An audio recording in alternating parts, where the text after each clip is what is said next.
ang tingin ninyo sa radicalization? Ang ibang tao kasi ang sinasabi nila yung pagiging radikal nagsisimula yan sa idea.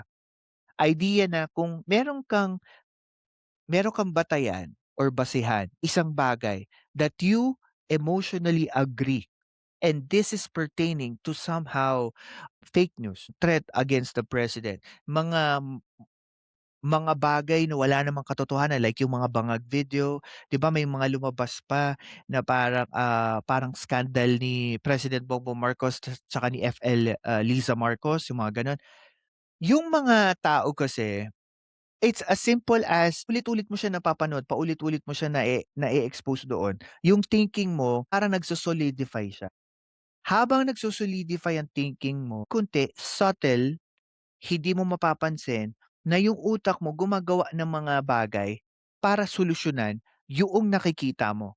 Kasi dumarating yung point na overload yung isip mo eh, sa mga ganitong bagay. And then darating yung time that you will plan, you will think about something to solve this issue or to solve this crisis. Kaya yung mga criminal minds, sometimes they think na the best way possible to solve this is to finish the job, to finish the target, normalizing violence.